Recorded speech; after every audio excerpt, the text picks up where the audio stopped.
que son reacciones exageradas. Y habíamos dicho que en síntesis la hipersensibilidad tipo 1, 2 y 3 tienen que ver directamente con las enfermedades, con la inmunidad humoral, o sea, las inmunoglobulinas, o sea, los anticuerpos, y que la hipersensibilidad tipo 4 es la que tiene que ver con la inmunidad celular, o sea, con los linfocitos T, y los mecanismos de lesiones son genéricamente la inmunidad, la hipersensibilidad tipo 1 es mediada por la IgE que se pone encima del mastocito y el mastocito degranula histamina y tenemos todos los síntomas y signos consecuentes. La hipersensibilidad tipo 2 es mediada por anticuerpos y se diferencia del autoinmune porque no hay pérdida de la tolerancia. Sin embargo, algunas enfermedades hemos dicho que autoinmunes pueden dar hipersensibilidades tanto de tipo 1, 2, 3 y 4. Y ahí se desenreda uno de los conflictos cognitivos que más problemas traen a la hora de leer en un libro, un artículo, etcétera, etcétera, enfermedades que parecieran ser algunas veces mencionadas como hipersensibilidades u otras las mencionamos como autoinmunes. La hipersensibilidad tipo 3 es mediada por inmunocomplejos y los inmunocomplejos son la unión del anticuerpo con el antígeno y tiene básicamente el mecanismo de lesión por inflamación y también por isquemia, ya que pueden producir necrosfibrinoides en los vasos sanguíneos. Y la hipersensibilidad tipo 4 que responde a si participa en el linfocito TCD4 o el TCD8. Hay que acordarnos que el TCD8 es citotóxico y la lesión es directa, y el TCD4 no es directo, sino que es a través de la inflamación que se da la lesión. Hemos sido muy enfáticos en que si nosotros sabemos el mecanismo de lesión y la consecuente respuesta, la consecuente signo-sintomatología, va a ser mucho más fácil entender ahora enfermedad por enfermedad. Y hemos dicho que las inmunodeficiencias no tienen no hay mucho conflicto cognitivo, no hay pierde, es por cuando hay baja de inmunidad, y ahí vamos a ver que la baja de inmunidad no es sinónimo de VIH-Sida, sino que puede haber otro tipo de enfermedades que te pueden dar inmunodeficiencia. Pero no tienen mucho conflicto cognitivo, no se enredan con hipersensibilidades. También hemos dicho que la hipersensibilidad tipo 1, que es por inmunoglobulina IgE, tampoco tiene mucho que enredarse con las otras hipersensibilidades y tampoco con las enfermedades autoinmunitarias. Pero donde hay enredo es las autoinmunitarias con la hipersensibilidad tipo 2, 3 y 4. Hemos visto que nuestro deber como médicos generales o especialistas, a pesar de que no es frecuente que venga una enfermedad inmunitaria, es diagnosticarla, porque cuando podemos y llegamos al diagnóstico, le podemos ofrecer un tratamiento específico a ese paciente. Mientras no lleguemos al diagnóstico, es casi imposible hacer un tratamiento al paciente. Y había hecho también el ejemplo y la vivencia que todos los días pasa en el gastro, en hospitales, etcétera, donde a veces va rondando el paciente con miles de estudios, miles de médicos que ven, miles de interconsultas, y que va rondando entre que es una enfermedad inmunitaria, una enfermedad de tuberculosis o un cáncer que nos está viendo. Entonces estamos en esas tres, pero generalmente cuando no sabemos qué tiene el paciente, está rondando o un cáncer que no estamos pudiendo detectar, el primario, es decir, el tumor, o una tuberculosis, ya que la tuberculosis es la imitadora por excelencia, ustedes ya saben, y también tienen que saber que una tuberculosis no solo se presenta de la forma pulmonar, sino que es una micobacteria que puede infectar a cualquier tejido. Por eso es que nos confunde a veces. Y también puede ser una enfermedad inmunitaria, pero dentro de las enfermedades inmunitarias pueden estar solapadas entre lo que es algunas hipersensibilidades y algunas autoinmunes. Para que los dejemos un poco tranquilos de todas formas, pero eso no es excusa para no entender el mecanismo de lesión, la sintomatología y el diagnóstico específico de cada enfermedad. De todas maneras, para que queden un poco más tranquilos, casi todas las enfermedades que se enredan, a excepción de la inmunodeficiencia, se tratan con inmunomoduladores, antes llamados inmunosupresores, como los corticoides. No nos gusta llamar inmunosupresores porque la idea del tratamiento no es inmunosuprimir al paciente, sino inmunomodular. Y modular significa ajustar específicamente la dosis, porque la dosis debe estar haciéndose como un malabarismo entre lo que es que le das mucha dosis de inmunosupresor o inmunomodulador en este caso y le estornuda a alguien en la calle y se muere de neumonía, o le das tan poquito que la enfermedad autoinmunitaria o la hipersensibilidad progresa y da lesión. Entonces hay que tener cuidado con eso. Pero en general el tratamiento es bajando la inmunidad, excepto obviamente a una inmunodeficiencia. Por eso que muchas veces estamos tentados a cuando no podemos entender qué tiene el paciente, le hemos hecho un montón de estudios, un montón de interconsultas, usar antiinflamatorios esteroideos. Usamos antiinflamatorios esteroideos y realmente viene una mejora tremenda del paciente, pero ojo, no sabemos si es una hipersensibilidad tipo 2, tipo 3, tipo 4, no sabemos si es una enfermedad autoinmune, si es una enfermedad autoinmune con una hipersensibilidad tipo 1, 2, 3 y 4, además. Y a pesar de que tal vez entendemos que no es una hipersensibilidad, pero sí es una enfermedad autoinmune, no sabemos cuál de todas. Y no hay que olvidarnos que no todas tienen el mismo pronóstico ni el mismo tratamiento. Entonces, hay mucha tendencia cuando no sabemos qué tiene en darle corticoides y a ver qué pasa, pero sin un diagnóstico específico. Y no se olviden, ojo, vuelvo a recargar, que puede estar mezclada o puede estar solapada o puede ser que sea en diagnósticos diferenciales como una neoplasia y como una tuberculosis. ¿Qué pasaría si nos equivocamos y le damos un inmunomodulador o inmunosupresor, un corticoide, a un paciente que tiene cáncer? ¿Qué creen que va a pasar? O sea, como les he dicho desde el principio, ¿no? Cuando nos rayamos con las enfermedades, o es una o es una inmune, o es una tuberculosis, o es un cáncer. Y ya estamos cansados de no tener el diagnóstico y no tenemos la capacidad del razonamiento clínico, o sea, nos hemos quedado güeyes y no tenemos la capacidad del razonamiento clínico porque estamos acostumbrados a hacer por patrón las cosas y decidimos, ya, dale corticoides a ver qué pasa.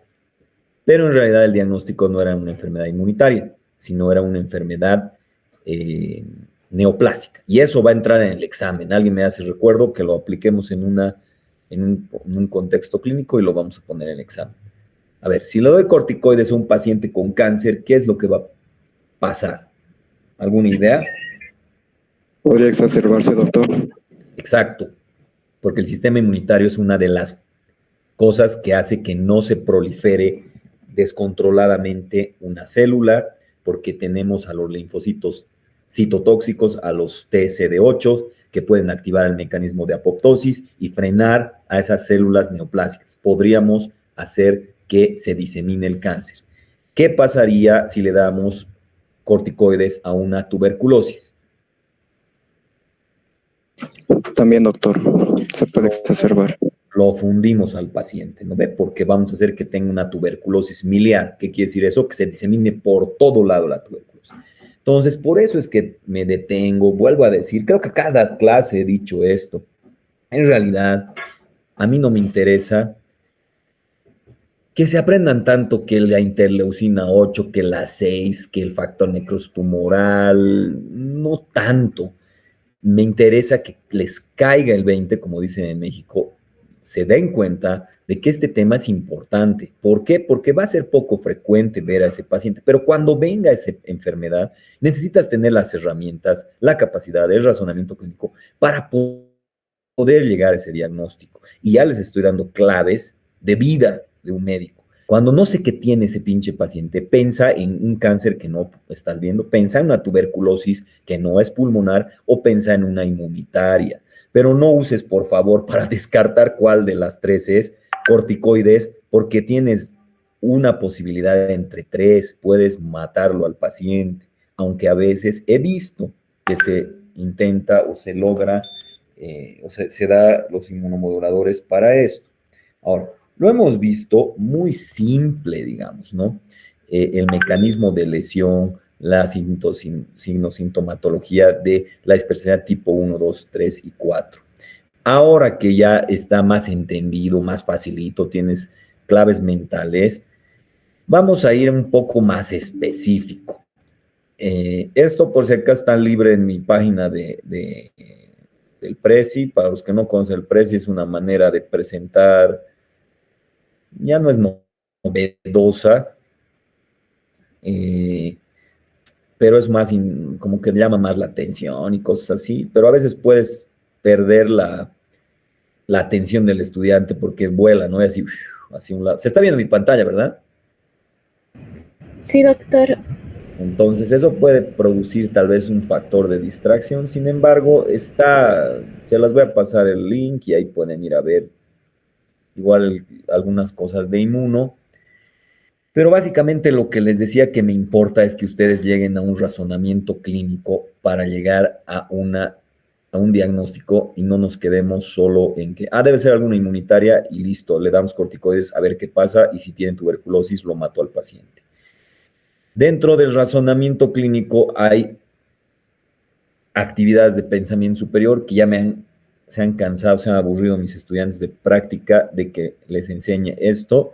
Aquí siempre les digo, ¿cuál es el rectángulo más grande? ¿Cuál es la X más grande? ¿Cuál es el triángulo más grande? Y me pueden responder de dos formas, o por el método hipotético deductivo o por el método de patrón. Por el método de patrón es que ya les hicieron este jueguito y ya se lo aprendieron de memoria. O por el método hipotético deductivo, donde se usa la metacognición, donde ya no vas a ver así de cerquita el cuadrado, cuál es el más grande, sino que vas a tener que englobar todos los datos, repensar, es la metacognición, para llegar a la conclusión de cuál rectángulo X o triángulo es más grande. Muchas veces les cambio la figura y les pregunto cuál es el rectángulo, el triángulo y la X más pequeña y se quedan en blanco. No sé, bueno, sí sé por qué, se entiende muy bien. A ver, ¿cuál es el triángulo, el rectángulo y la X más pequeña? ¿Cómo es?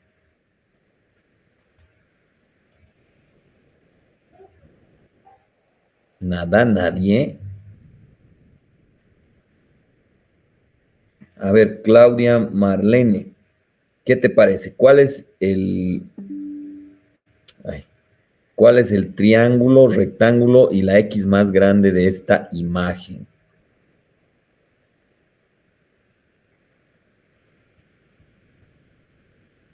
¿Cómo no está Marlene?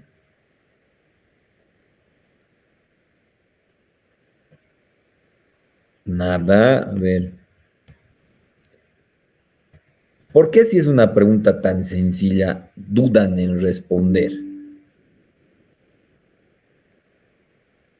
¿Cómo es? Es que la mayoría son mis estudiantes de práctica, entonces, mire qué difícil. ¿Saben por qué dudan en responder? Porque están acostumbrados al paradigma de que, no, lo más facilito no puede ser que pregunte el doctor, aquí hay gato encerrado. Estamos acostumbrados a que los exámenes sean de esa forma, o sea, con trampa. Y en mis clases no hay trampas. Pareciera que son tramposas, pero en realidad no son trampas, son lo que quiero que aprendas en la parte clínica, o sea, en la parte teórica y práctica de patología, pero que la apliques en la parte clínica. El rectángulo más pequeño es este, el triángulo más pequeño es ese, pero ahorita dicen y están repensando cuál será la trampa, porque estamos acostumbrados a recibir exámenes enciclopédicos, memorísticos, sin aplicación en la parte clínica, sin significancia y además haciendo trampas para que tenga más dificultad el examen en sí y no para que contribuya a tu proceso de enseñanza-aprendizaje. En realidad, todo el tiempo lo que estamos usando es conflicto cognitivo. Es mejor enseñar a pescar que darle el pescado a alguien, ¿no ve? Entonces, yo les podría decir, bla, bla, bla, así se resuelve esto, pero es más significativo que ustedes, con una metacognición, pensar sobre lo repensado y ustedes saquen la conclusión ante un conflicto cognitivo. Eso es lo que tratamos de, bueno, me encanta usar ese método porque es el que he visto a lo largo de los años a estudiantes de medicina, nos ayuda mucho. En la construcción del conocimiento, si ustedes no tienen claro, conciso, preciso la base, va a caerse esta pirámide. Una pirámide puede ser tan alta como cuán grande es la base. Entonces, si no hay conocimientos básicos dominados, está difícil que se haga razonamiento clínico. En ese sentido y con ese preámbulo, vamos a irnos a la parte ya más específica y vamos a tener una síntesis bien compacta, pero importantísimo, de las hipersensibilidades. Las hipersensibilidades que acabamos de mencionar de una manera muy simple, pero ahora la vamos a ver un poco complicada, no para complicar la situación, sino porque tiene una significancia. Habíamos dicho que la hipersensibilidad tipo 1 o inmediata, ya sabemos por qué se llama inmediata, tiene que tener previa exposición y tiene una patogenia en el sentido de una fase inmediata y una fase tardía. La fase inmediata tiene antígenos inocuos, porque sabemos que un camarón no te va a matar, un polen no te va a matar, pero este se une a una célula presentadora de antígeno, que puede ser una célula dendrítica, puede ser una célula macrofágica, y esta se la va a presentar a un linfocito T CD4 que se va a especializar en un subtipo de linfocito que se llama TH2, que está previamente sensibilizado. Este le va a enseñar a un linfocito B a que se convierta en una célula plasmática y la célula plasmática va a dar inmunoglobulinas o anticuerpos IgE que se unen encima del mastocito y va a ser el puente para que degranule histamina. Y esto se inicia a minutos de la exposición al antígeno, que es inocuo en este caso, como ser el polen, etc. Y puede durar varias horas y puede matarte. La fase tardía no necesita previa exposición y aquí sí hay infiltrado grande de neutrófilos, eosinófilos, basófilos, monocitos, células T, la CD4, y esta puede iniciar hasta 2 a 24 horas después de la reacción inicial y puede perdurar hasta días. Entonces, como verán, en la respuesta tardía ya no solo participan células leucocitarias del sistema inmune, de la respuesta adaptativa adquirida humoral y celular, porque obviamente participan el linfocito T, CD4 con el subtipo TH2 que presenta el linfocito B. Pero la célula efectora finalmente es una célula plasmática que produce una inmunoglobulina IgE. Aquí los protagonistas son las células de inflamación aguda, o sea, las células de la inmunidad innata como mecanismo de lesión. Habíamos mencionado que los mastocitos o células cebadas están cebadas ¿de qué? De histamina. Mastocito significa engorde, o sea, son células engordadas. ¿Por qué? Por por sustancias preformadas, o sea, por histamina.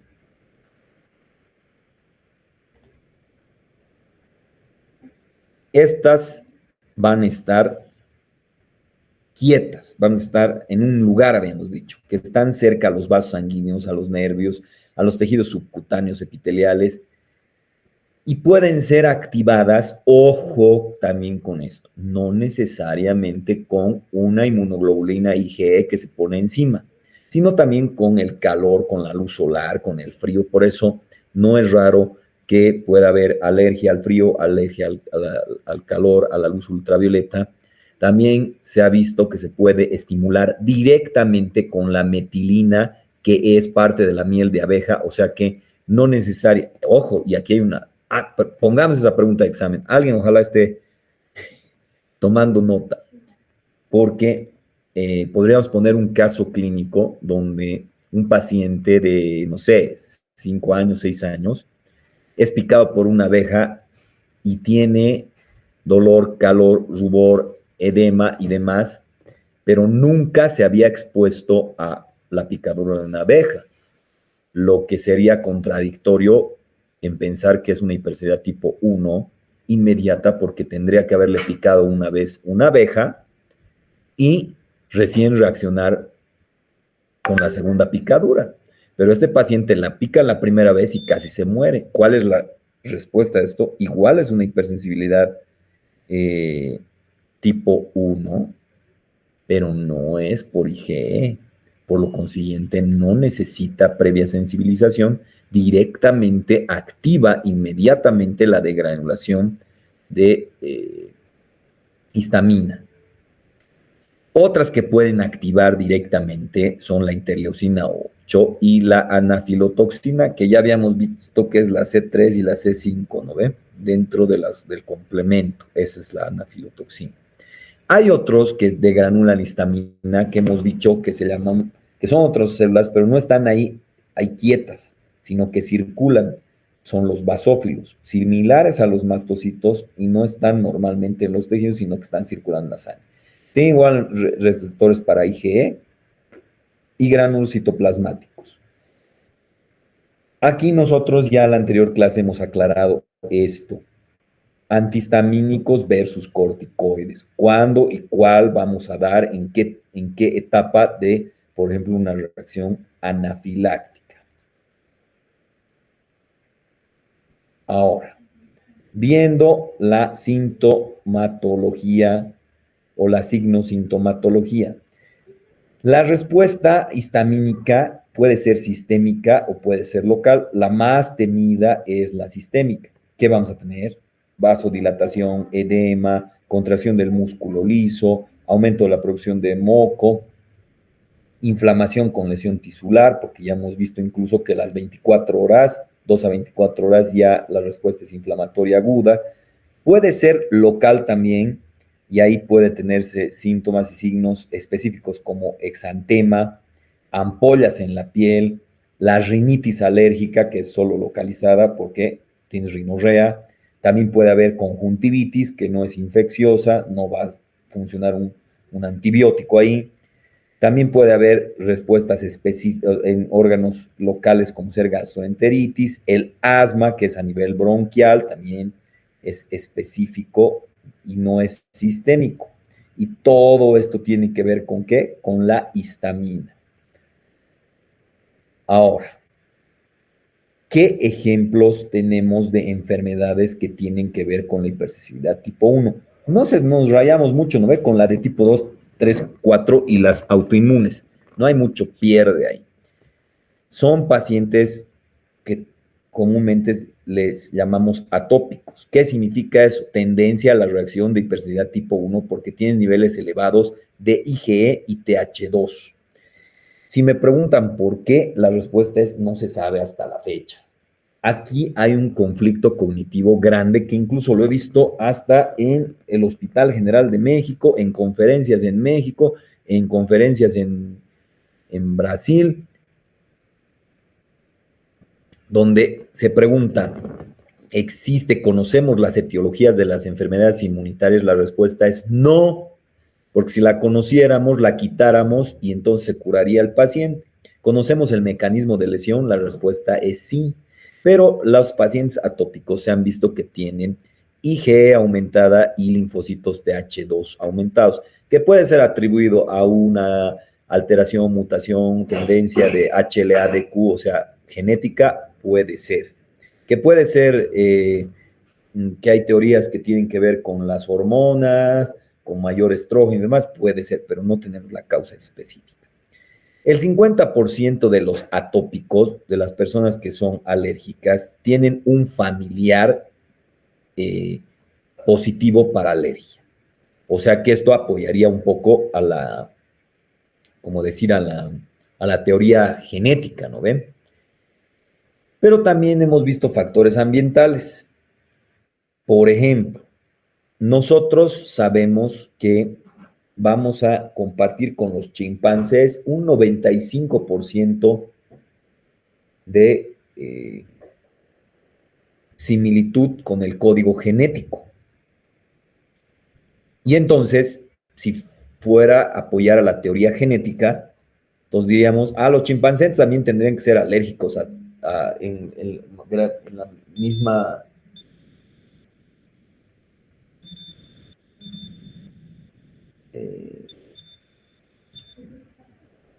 No, me lo contestas esto, ¿qué quieren? Luis, estoy en clase, por favor.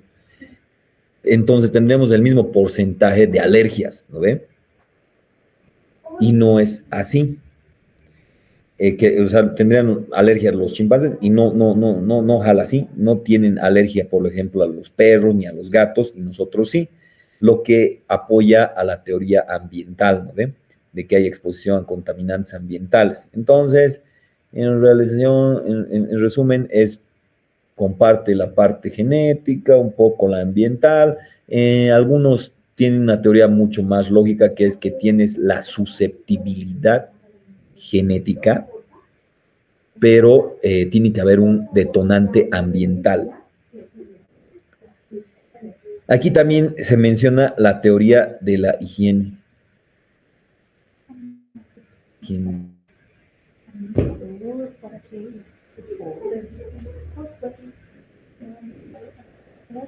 Ya. Tiene la teoría de la higiene y es paradójica en los niños no expuestos a antígenos desde la etapa prenatal. ¿Qué dice esto? Que cuanto más cuidado esté el niño, más cuidado esté la mamá en gestación. ¿Y qué quiere decir eso? No se exponga a tantos antígenos, va a tener a la larga de su vida más riesgo el bebé de alergias. Es decir, si no lo dejas jugar en la calle ni en la tierra, tu hijo puede ser que sea muy atópico. Entonces, eso apoyaría un poco también a la parte ambiental, pero hay gente también que ha jugado con tierra, todo y demás, igual sigue siendo alérgico, lo que apoyaría a la parte genética, pero también estaría en la intermedia porque tal vez hay algún factor ambiental que antiguamente no había, porque ahora todo es industrializado, etcétera, etcétera, que puede producir alergias, ¿no ve? O atopías. Otra enfermedad que tenemos que no sé qué pasa, que se va a otro lado esto. Me está molestando esto, a ver. Ahora sí creo que sí hay.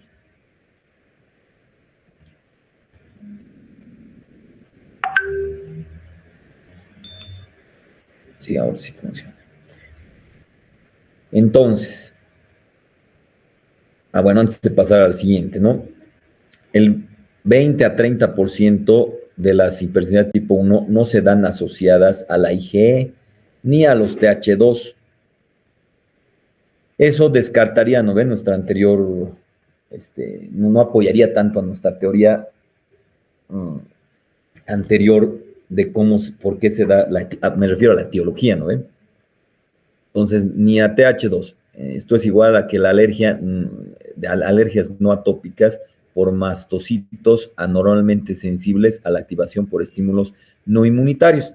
Lo que estábamos hablando de la luz, ultravioleta, el calor, frío, etc.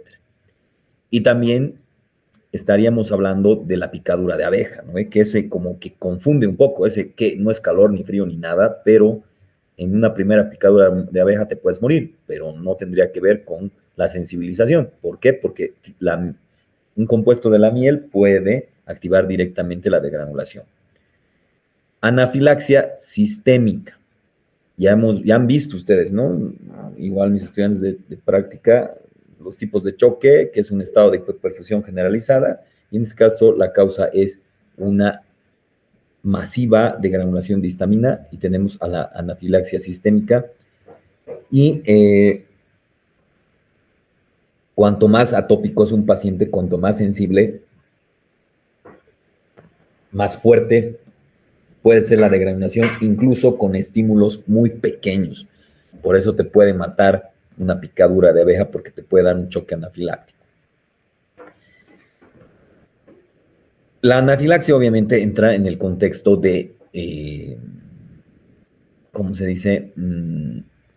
Sistémicas.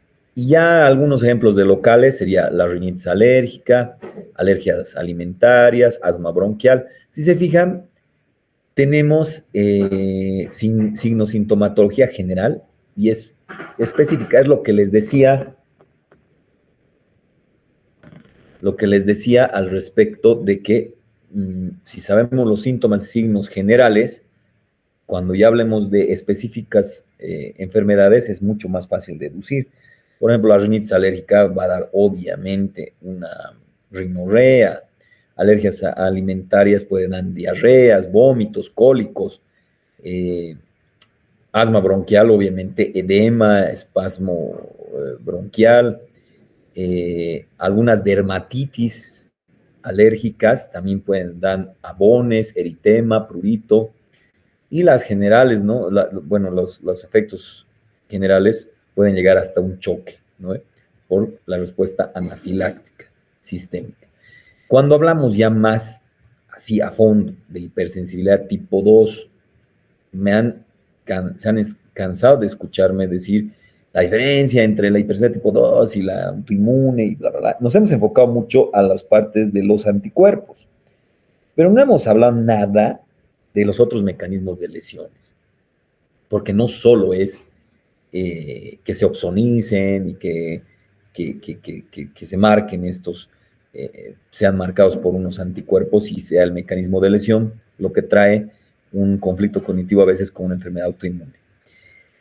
Aquí tienen que ver, si en la anterior tenían la IgE, aquí tenemos la IgG y la IgM.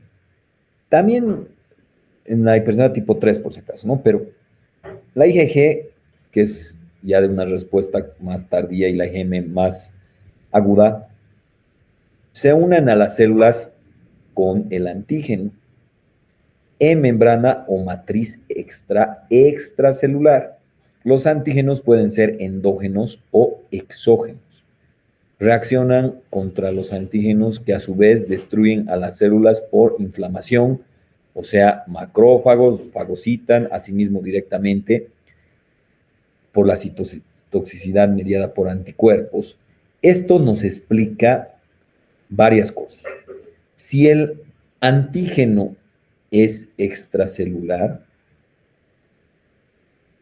se va a actuar de una manera que se pega encima. Si el antígeno es intracelular, es de otra forma el mecanismo de lesión. También estos antígenos hay que mencionar que pueden ser propios o extraños. Propios o extraños. Propios o extraños. Aquí es donde ya de otra forma, hemos desenredado el conflicto cognitivo en relación a qué. A que un anticuerpo o a una enfermedad autoinmune puede desencadenar una hipersensibilidad de tipo 2. ¿Cuándo es una de tipo 2 que no tiene nada que ver con una enfermedad autoinmune? Cuando el antígeno es exógeno. Cuando tiene que ver con una autoinmune y además una hipersensibilidad tipo 2, cuando el antígeno es endógeno, o sea, un autoantígeno, o sea, por ejemplo, una lupus eritematoso sistémico, etc.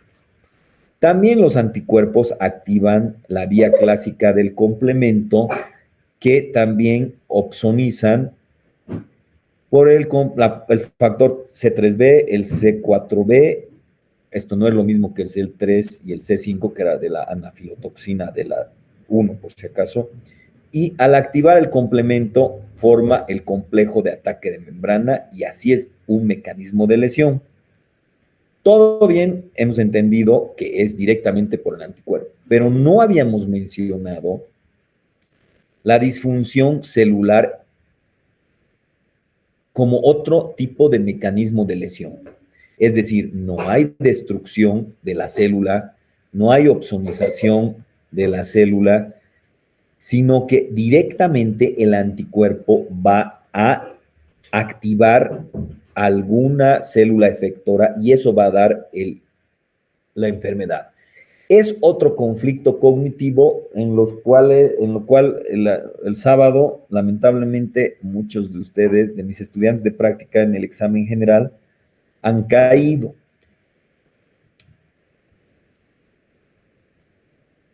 Este es un mecanismo de lesión que no es por destrucción directa, no lesiona directamente la célula, sino que da un efecto en la célula. Ejemplos de estos: miastemia gravis, enfermedad de Basedow-Graves o Graves, enfermedad de Graves, no causan inflamación ni lesión tisular directa, sino que es como un pseudo estímulo que, por ejemplo, puede degranular, o no degranular, puede secretar, por ejemplo, hormona tiroidea, y tenemos una tormenta tiroidea, una tirotoxicosis, y ese es el mecanismo de lesión, porque en realidad el anticuerpo estimula para que salga algo. Ese es otro mecanismo. Y por eso es que muchas enfermedades como que parecieran que tienen que ver con otra cosa, ni siquiera con una hipersensibilidad tipo 2 y tal vez ni siquiera con una enfermedad autoinmune. Ese mecanismo de lesión no es directamente por opsonización, inflamación, etc. Ahora bien, de acuerdo al blanco molecular, puede haber disfunción por lesión directa del anticuerpo, o sea, una anemia hemolítica, por ejemplo, una eritroblastosis fetal. Puede haber una respuesta inflamatoria con liberación de enzimas lisosomales que destruyen la célula blanco, por ejemplo, en la fiebre reumática.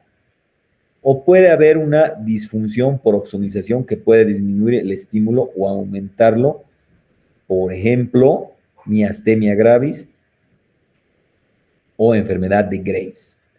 Entonces, ¿cuáles son los mecanismos de lesión? Directo, ¿no ve? Dependiendo si el antígeno es exógeno o endógeno. Si es exógeno, tiene que ver con otra cosa que no tiene nada que ver con una enfermedad autoinmune. Si es endógeno, tiene todo que ver con una enfermedad autoinmune que además está dando una hipersensibilidad, una lesión por hipersensibilidad tipo 2.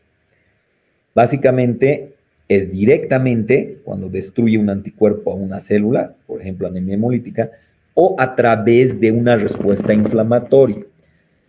Curiosamente, uno pensaría que la respuesta directa de un anticuerpo que va a destruir a un antígeno tendría que ser como una enfermedad autoinmune. Y ese es un ejemplo de la diferencia entre una enfermedad autoinmune.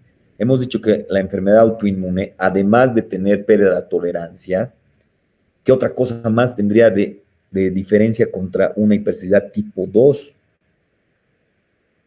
Que en realidad, cuando hablamos de una autoinmune que está dando hipersensibilidad tipo 2, el mecanismo de lesión no es directo de un anticuerpo que va a destruir una célula, sino que es a través de una respuesta inflamatoria con liberación de enzimas, por ejemplo, lisosomales, etcétera, etcétera. Ahora, la disfunción por opsonización, no hay lesión directa en sí en el anticuerpo, sino que estimula esas células, por ejemplo, en la tiroides o a nivel de las terminaciones nerviosas, como es la miastemia gravis. A ver, ejemplos ya claros y concisos. Mecanismo de lisis directa tenemos y mecanismo de opsonización y blancos de inflamación. Ejemplo de mecanismo de opsonización, fiebre reumática. Ejemplo de mecanismos de lisis directa, reacción a las transfusiones, eritroblastosis, o sea, cuando te ponen una sangre que no es, ¿no?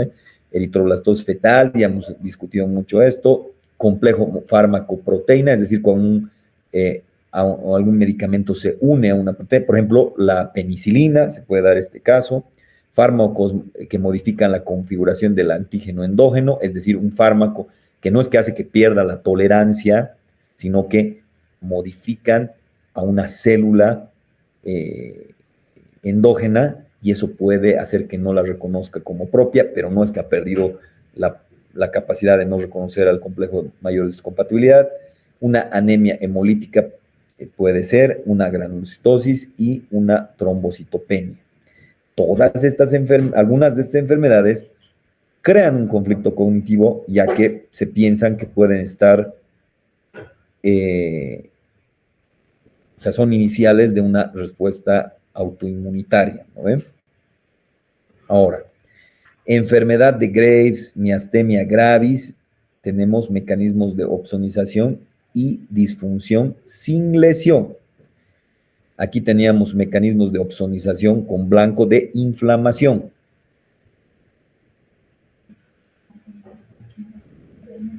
¿Sí?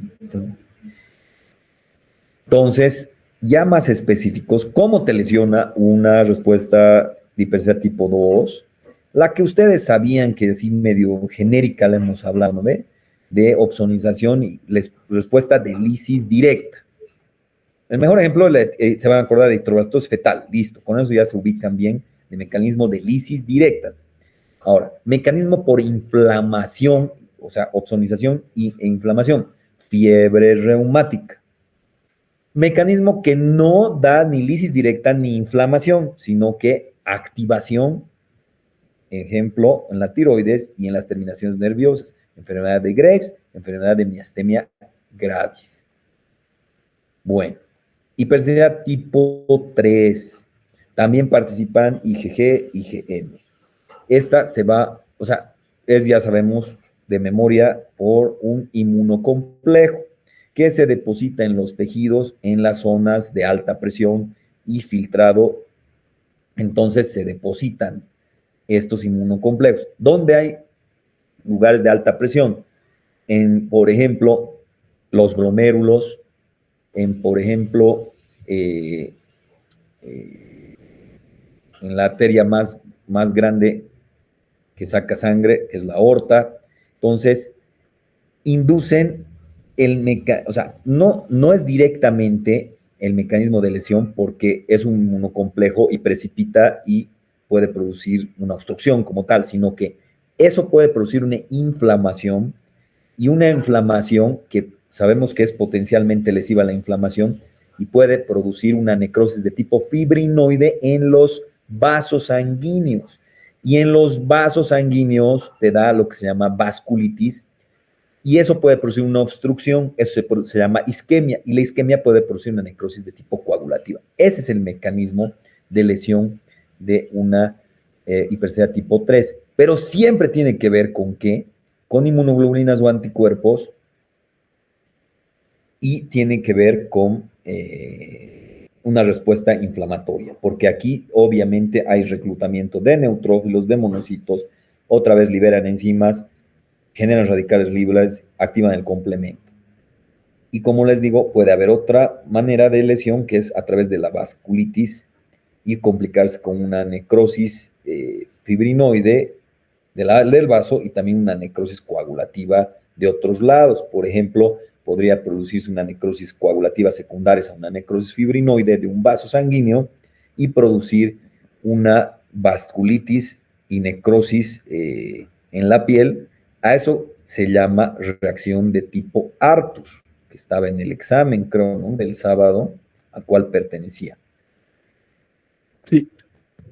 Sí, hay fiebre, adenomegalia, urticaria, vasculitis, astralgias, proteinuria. Todas estas signos, sintomatología responden a una respuesta inflamatoria, si se fijan, ¿no? Y en zonas de presión, de alta presión y filtrado, entonces va a haber depósito. ¿Depósito de qué? Generalmente de complemento. Como ya se ha activado el complemento, algo que puede ser significativo para saber si es una hipersensibilidad tipo 3 es que nosotros podemos medir por laboratorio el complemento C3. Varios complementos, pero uno de los que nos interesa en este momento es medir el C3 porque va a estar característicamente disminuido. O acuérdense que el C5A y el C3A es otro que tiene que ver con con la hipersensibilidad tipo 1 y el C3B, C4B es de la hipersensibilidad tipo 2 y ahorita estamos hablando solo del C3, nada más. Entonces, podemos ubicarnos para saber, pucha, cuando estamos perdidos en la nebulosa, qué chingados tiene este paciente, podemos pedir un C3 y si está disminuido fuertemente nos va a jalar a que es una enfermedad inmunitaria y dentro de esas es una hipersensibilidad y dentro de esas es una hipersensibilidad tipo 3. ¿Alguien me hace recuerdo? Otra pregunta de examen para incluir en un examen de laboratorio en el C3. Un caso de Dr. House que tiene de todo. No sabemos si es una fiebre, si es una tuberculosis, una neoplasia o si es una enfermedad inmunitaria y dentro de la inmunitaria si es una hipersensibilidad o es un autoinmune o qué chingados es. Y esto es clave. Está hasta en exámenes que ustedes van a hacer para residencia. Pero no se lo aprendan de memoria, porque así C3B igual para 3. Ah, qué chingón. Cuadra, porque es C3, digamos, perdón, C3 con hipersensibilidad tipo 3. Listo, eso es para así. Eso es un engaño a su conocimiento.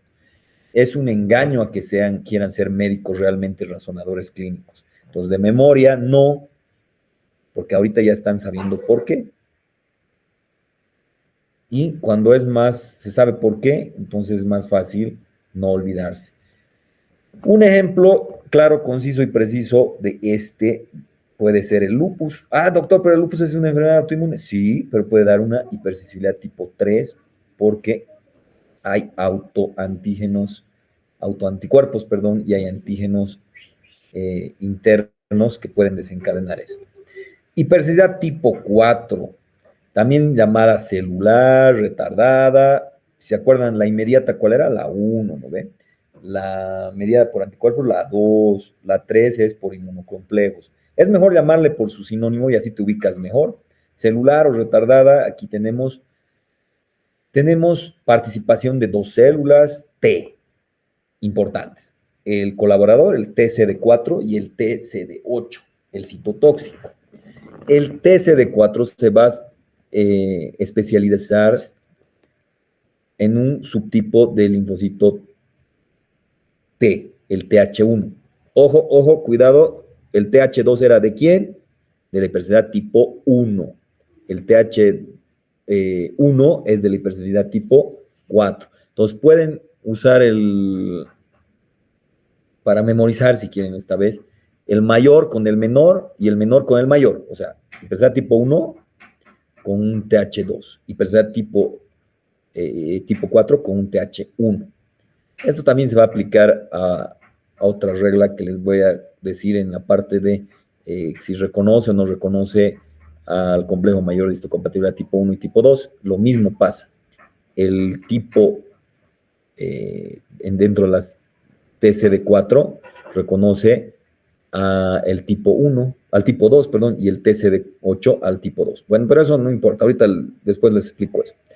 TH1 va a activar o se va a unir al macrófago y también el TH17 puede participar en esto y activar a los neutrófilos. Aquí, al activar macrófagos y al activar neutrófilos, acuérdense que estamos hablando de una inflamación aguda, un patrón de inflamación aguda. Y ese es el mecanismo de lesión. Cuando hablamos de TCD4, cuando hablamos, porque es colaborador, entonces directamente no va a hacer una lesión, sino que a través de la inflamación. ¿Cómo? A través de que el TH1 activa macrófagos, el TH17 a neutrófilos. El CD8, que es citotóxico, produce lesión directa en célula diana que endocita a la perforina, facilitando así la liberación de granzima. La granzima, todo lo que sea cima o enzimas tienen poder de unir o separar, ¿no? Una enzima es un catalizador biológico. También pueden llegar al núcleo y activar las caspasas, que ya saben qué función y para qué sirve dentro de la apoptosis. Y también son capaces de activar, bueno, aquí está, a través de las caspasas, la apoptosis. Por el mecanismo de Fas-L, ¿no ven? Fas-L. Sabemos que el CD8 es capaz de activar por la vía extrínseca la apoptosis. ¿Puede traer un conflicto cognitivo con cuál? Sí. Dice que directamente lesiona. Sí, directamente lesiona el CD8. Dice que el CD4 lesiona a través de iniciar la inflamación. Pero acuérdense que el CD8 está directamente lesionando célula a célula, pero no debe traer conflicto cognitivo con la hipersensibilidad tipo 2, porque la hipersensibilidad tipo 2 es a través de anticuerpos. Y hemos dicho que hay lisis directa, pero no es que el linfocito B va y se pelea directamente, sino que es a través de anticuerpos que lisa. También hemos visto que hay opsonización y a través de la inflamación hay mecanismo de lesión. Y también hemos visto que no hay ni destrucción, ni lisis, ni nada, sino que puede activar como una miastenia gravis, una enfermedad de Graves. Aquí tenemos ejemplos clínicos básicos. La reacción a la tuberculina, a la PPD, que es una erupción pruriginosa, puede ser papular y o vesículo-nodular, firme e hinchazón. Esto le vamos a dar un contexto ya aterrizado a la medicina para que sea significativo. Entonces alguien me hace recuerdo hacer un examen. En el examen una pregunta que tiene que ver con la hipersensibilidad tipo 4, obviamente, un caso clínico y una reacción a la tuberculina. Se puede dar también la hipersensibilidad tipo 4 en enfermedades granulomatosas. Ya sabemos que una granuloma es después de una inflamación aguda, luego viene una crónica y luego una croniquísima donde se puede hacer una bola para que no se disemine. Pero en este caso no es una respuesta de enfermedad granulomatosa para, por ejemplo, tratar de contener alguna infección. Y aquí está la gran origen del asunto, ¿no ve? Conflicto, ¿no? Y varias veces les he preguntado tanto teórica y práctica, ¿y la diabetes tipo 1 qué chingados es, no? Es una enfermedad autoinmune, pero que puede dar una hipersensibilidad tipo 1 y puede producir a través de esto pérdida de células del páncreas y entonces dar una diabetes tipo 1. Ojo con esto. No es la única manera de tener diabetes tipo 1. Podría haber otro tipo de mecanismo de lesión que sea autoinmunitario y que haya una hipersensibilidad que sea de tipo diferente, que no sea de tipo 4, o sea de tipo 2, sí se ha reportado, y que pierdas células de páncreas, o sea que no es totalmente fija, o sea, totalmente cierto que les diga, ya, la hipersensibilidad tipo 1 es autoinmune, el diabetes tipo 1 es autoinmune y va a lesionar por hipersensibilidad tipo 4, porque puede haber otro mecanismo de lesión. O sea que esto un poco se enreda más, pero no les he querido enredar desde el principio, porque si no, sí va a ser muy enredado. Ahora sí lo pueden entender, que sí, que puede haber otro mecanismo de lesión de pérdida de células del páncreas de esa forma. Otros ejemplos de enfermedades son el síndrome de Stevens-Johnson, muy temido por los médicos, que es una necrosis epidérmica tóxica que se puede dar directamente cuando le das algún medicamento y es tan trágica, tan difícil de tratar y tan fregada que no te mata, pero sí puede dejarte ciego, puede dejarte con impotencia funcional de muchos órganos, aparatos y sistemas. Nos da mucho miedo este tipo de hipersensibilidad a través de esa necrosis epidérmica. ¿Qué sintomatología podemos mencionar aquí? Podemos tener a las que son dependientes de CD4, que es mediada por inflamación directamente. Y también podemos tener a las que tienen que ver con mediadas por el TCD8, o sea, directamente lisis, ¿no ve? Las que tienen que ver con el CD4 y el mecanismo de lesiones por inflamación, tenemos a la reacción a la tuberculina, tenemos a la dermatitis de contacto. La reacción a la tuberculina o la PPD puede ser y se mide de 8 a 12 horas y alcanza su máximo en 24 a 72 horas y esto tiene una real aplicación clínica. Entonces, para que no quede así en cero y demás y no nos extendamos mucho porque tampoco es clase de medicina interna, de neumología, de infectología, para la siguiente clase me verifican qué significado tiene esto del PPD, porque va a estar en el examen además, específico. Ahora, cuando hablamos de dermatitis de contacto, es cuando hablamos de la hiedra venenosa. Creo que hay esta hiedra venenosa, me han mencionado en el Chapare. Básicamente pasas por una planta y cómo te daría si nunca te ha... No, porque la tendencia es a pensar, es alergia, digamos, ¿no? Pero cómo antes tendrías que haberte expuesto a esa planta, digamos, ¿no? Para volver a tener una reacción inmediata. Ah, no, pero doctor nos ha dicho que la hipersensibilidad tipo 1 también puede ser directamente, pero no hemos mencionado ninguna sustancia química, a no ser la metilina de la miel, ¿no ve? Entonces, en este caso, sí, en la hipersensibilidad tipo 4 está el urociol, que es parte de la hiedra venenosa, y esta se une a proteínas y o a HLAs y modifica su estructura, lo que hace parecer como extraña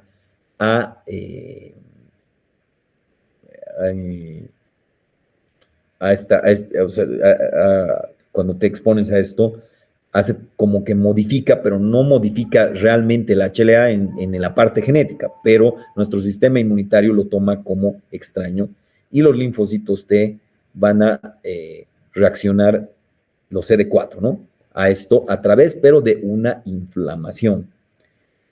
Cuando hablamos de la diabetes tipo 1 o de las células infectadas por virus, estamos hablando del mecanismo de lesión CD8, o sea, citotóxico. Aquí está, ¿no? Porque mata a la célula diana específicamente, directamente las lesiones. Aquí nos habíamos olvidado algo más de la tipo 4, la dermatitis ampollosa severa, también tenemos otro ejemplo, la fiebre o el signo de Nikolsky. Bueno, cuando pone en peligro la vida, la erupción, cuando es sistémico esto, ¿no? Y puede ser cuando es una erupción a través de una administración de un medicamento, cuando es intravenoso, ¿no ve? Ahí nos preocupa harto porque sí puede morir el paciente. Hay una erupción medicamentosa con eosinofilia, síntomas sistémicos, síndrome de hipersensibilidad inducida por medicamentos, se llama esto. Oh, doctor, pero aquí ¿cómo es la cosa? ¿Están participando eosinófilos también? Sí. Aquí es el único lugar donde sí se puede conflictuar, se cruza conocimientos de la hipersensibilidad tipo 1 con la de tipo 4. Aquí también hay el síndrome de Guillain-Barré, la parálisis ascendente progresiva, también la van a llamar ustedes, ¿no? Que lamentablemente se ha puesto más frecuente en los últimos años, las últimas décadas, y esto, como les he dicho, responde a la teoría ambiental, ¿no? Porque antiguamente no se daba tanto. Entonces, una polineuropatía desmineralizante aguda, la presentación más común es debilidad inicial sistémica de las extremidades que involucra hacia una parálisis ascendente, es decir, empieza por los pies y sube, y vas a necesitar a que el paciente lo vas a tener que intubar, o sea, va a necesitar una terapia intensiva. Es autolimitada, se recupera el paciente, pero solo si tienes terapia intensiva porque lo vas a tener que intubar al paciente. Y por suerte, esa debilidad muscular respiratoria solo será en el 25% de los casos, pero es 1 de 4. Entonces, por lo general, los pacientes entran directamente a la terapia intensiva.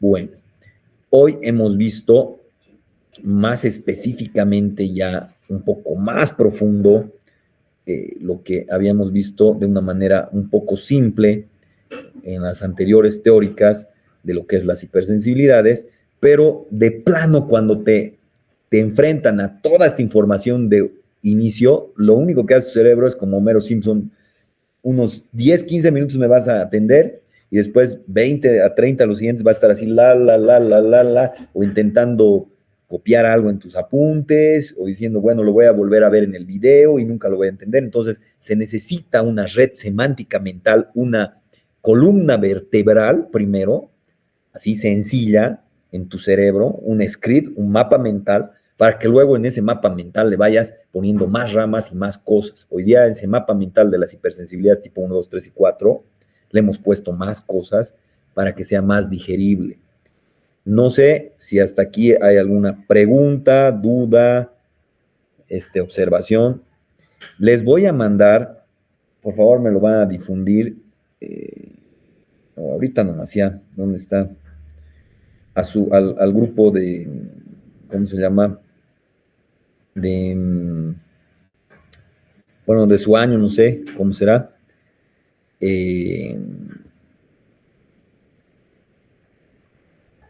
Parte del examen que han tenido mis estudiantes de práctica, ¿ya? Y para que estén teniendo, si quieren lo resuelven,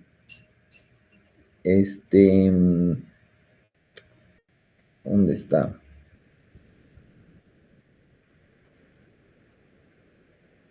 Acerca de la clasificación, ¿no? ¿Dónde ponemos las enfermedades tal con cuál va? ¿Cuál va a una hipersensibilidad, a una inmunodeficiencia, a una hipersensibilidad tipo 1, 2, 3, 4, o una autoinmune, o comparten?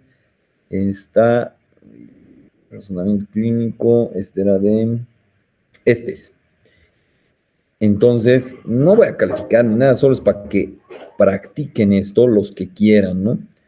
Y básicamente es hacer ese ejercicio mental de poner qué enfermedad va con cuál. Hipersensibilidad tipo 1, 2, 3 o 4, o es autoinmunitaria, y una hipersensibilidad tipo 2, 3 o 4, etcétera, ¿no? Entonces aquí se los paso el test del FORMS. También pueden ir a ver el resto, porque esto seguramente lo voy a meter en el examen teórico.